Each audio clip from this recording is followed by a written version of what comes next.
What's going on, YouTube, and welcome back for another episode of Jersey Digs. I'm Chris, and today we're going to be talking about the recovery speed setting for the Nokta Legend in its entirety. So that is going to include the recovery speed and all the settings that hide within it: your iron filter, stability, bottle cap filter, ground suppression, and deep target identification, which is newly added with the 1.15 update. So there's a fair amount to go over here. I know it's not going to be the most exciting video, but I hope I can provide you folks with a good bit of information here. Let's get right into it. So to access your recovery speed setting, you're going to want to press your settings button in the bottom right of your detector here, and then you're going to want to move over one with your arrows, and boom, you are in recovery speed. So recovery speed, in a nutshell, enables you to change the speed of response when going over a target, and you may want to change this for a variety of reasons, with the biggest ones being better target separation, better depth, and reduced EMI or electromagnetic interference, which is just unwanted interference by other electrical things out there in the world that can impact your detector and its stability. So recovery speed itself, it ranges from 1 to 10, and it is set to a default of 5 in all modes excluding beach mode, which they leave it at a 6.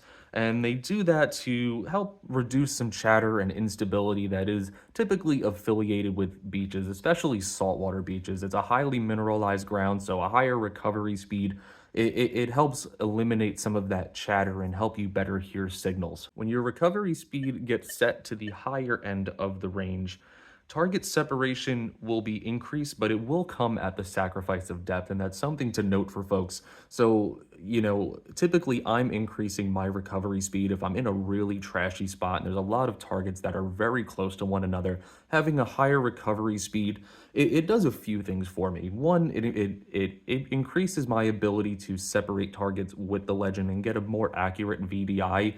It also allows me to have a faster sweep rate, or the rate at which I'm using my coil to scan the ground for signals. So I can move a little more quickly in those trash infested sites and hopefully get through enough targets to find some good ones. And what does lowering your recovery speed do, you say? Well, it does the exact opposite of what I said before. It increases depth, but reduces target separation. So you got to take all this with a grain of salt, and that's why a lot of the stuff I'm going to go over in the recovery speed setting is very site dependent. You're going to want to adjust this stuff based upon the site you're at and the site you're detecting to get a better detecting experience.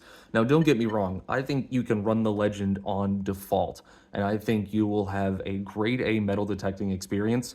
I typically find myself beginning to go through these settings once I've really ransacked a place and I've gone through it in the default settings, and now I'm seeing if I fine tune these and change these around, if I can get myself on some newer targets or targets that I may have missed with the way it was set up in the default mode. Now that we're done with the recovery speed setting, let's start talking about the iron filter setting. So to access your iron filter setting, you're again going to want to press your settings, get to your recovery speed icon, and you're going to press your pinpoint button to get into your sub settings, which is where the rest of the settings are hiding within the recovery speed icon. Now, it's important to note regarding most of these settings in this subsetting is you need to have the detector in multi-frequency in order for you to access them. I can't tell you how many times I was freaking out when I first purchased the detector, running it in single frequency, and I didn't see these settings, and I was like, oh, something's wrong, it broke. Nothing's wrong, nothing's broken. It just needs to be in multi-frequency to access these.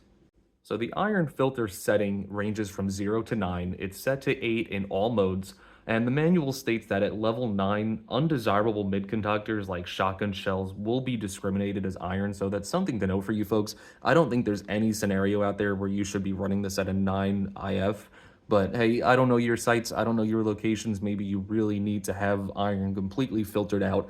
Me personally, I find myself running the iron filter pretty low, typically at a 3 or a 4. It seems to get the job done for me in most scenarios, but the sites I'm hunting, they're not usually extremely trashy. But there are moments where you're going to need to adjust the iron filter based upon the type of site you're detecting. If it is full of iron, you definitely want to increase this to increase your chances of hearing a signal. If there's little to no iron, you can run it low. Like I said, I run it at a 4. It does plenty of justice as far as letting me know when I'm over iron. Usually, once this setting is bumped up a few points, it makes iron sound pretty terrible. So in my hands, I have 2 iron nails. I'm at a 4 on the iron filter. and it's giving me a 4 VDI, and the Veris bar was full. That's enough indication for me to say, okay, I'm not going to dig that signal. Now, things get really weird with the iron filter, and iron in general is when you're trying to pick through iron infested areas and find those desirable targets. Iron is going to drag down the VDI of signals. It may completely mask the VDI of another signal if you're not getting over it right. Say, for example, in my hands I have a few pieces of metal. I have my dime, it's a silver dime, and I have my iron. So we all know what iron rings at with the iron filter at a 4. My dime rings at a nice 46, desirable target. You're going to want to dig that out. But when I put these close to one another, iron can more or less pretty much mask that dime that's hiding down there. So it just reinforces the thoughts of all the experienced detectorists out there is to dig it all. You never know what's hiding underneath your coil. You don't know if it's being masked by something. All of these filters are great, and they are certainly very useful in most scenarios. But yeah, at the end of the day, if you're not digging everything out, chances are you are missing out on some good targets. So the next setting in the recovery speed setting is the stability setting. And stability is for fine tuning that iron filter setting. I know that sounds a little redundant, but it is what it does. So Nokta has a default setting for stability at 3, and all of them besides beach mode, which it's set to a 5. Stability is essentially there to reduce ground noise and the possibility of false signals in highly mineralized or iron infested grounds. So, long story short on this one, I'm typically keeping stability right where it is. I may try to change it in beach mode because at a 5, it starts to get to a level where it can filter out small gold. So, think like small gold chains, little small necklaces that ring at an 11 VDI. It can filter those out and increase your chances of missing them. So I do try to lower at the beach, but 9 times out of 10, I do find that I kind of have to keep it toward that 5 setting in order to get stability and actually be able to even hear those 11 VDI signals. So the next setting and filter, and possibly one of my more favorite ones to use specifically at the beach, is the bottle cap filter. Again, this setting will only be available in multi-frequency, and it is set to a 0 in all modes unless you obviously change it. Think of this one as an extension of the iron filter setting and the goal of filtering out undesirable targets. Again, I typically find myself only using this at the beach. I don't really run into too many bottle caps, at the parks and permissions that I have, so I haven't found the need to use it. But long story short, you can increase this as you feel necessary, all the way up to an 8.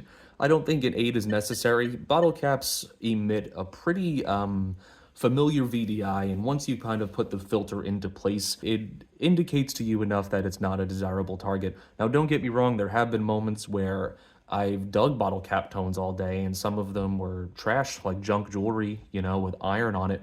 But for the most part, it did a pretty good job at doing its job and filtering out bottle caps. And next on the list here, oh, I lost my settings. Next on the list here, we have ground suppression, or GS as indicated on my legend screen there.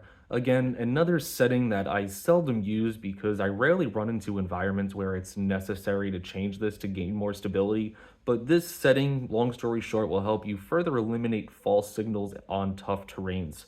This setting can be used in multi and single frequency and is set to 0 in all modes, but can be up to an 8 if desired. Now, again, unfortunately, I don't have too much experience with having to deal with ground suppression, but I have used it a few times here and there at the beach where I was on some black sand, highly mineralized sand, and it seemed to help. I bumped it up to maybe a 2 or 3 at the time, and it did provide the detector with more stability, and all in all, made me a happier detectorist out there in those tough terrains. And last but not least, with settings within the recovery speed setting is deep target identification, or DT. The legend outside of deep target ID offers several other ways to get more depth, which I've gone over in other instructional videos. I'll be sure to include a link in the description if you folks are interested in that. And deep target can be used by itself or in combination with them. I would recommend in combination with them, but it does just a great job on its own as well. So something to note here, in my experience, typically everything isn't at a crazy depth, and your detector is typically plenty capable of finding deep targets in its default settings. But sometimes adjusting something like deep target, in my experience, allowed the legend to provide me with a more accurate and prominent VDI for targets at depth. And that's it, folks. We are back to the beginning. I hope this content was useful for somebody out there. If it was, a thumbs up on the video would be highly appreciated. My goal in making these videos is to help those new to the legend or detecting in general, just to get a better idea on how to make the best of their machines and get up and running more quickly. I know the learning curve for this is steep, and I know in my experience it really took me a while to figure out exactly what everything did on here. I feel like I'm still figuring out exactly what everything does on here. But at the end of this, I really can't stress enough that the recovery speed and all the settings within recovery speed should be adjusted based upon the environment you're detecting. At the end of the day, folks, there's no perfect recipe that's going to just find perfect signals and gold and silver. You're going to have to go through a lot of trash and understand that that trash can get mixed with treasure out there in the open world. And outside of that, folks, I thank you all for watching. See you all in the next dig.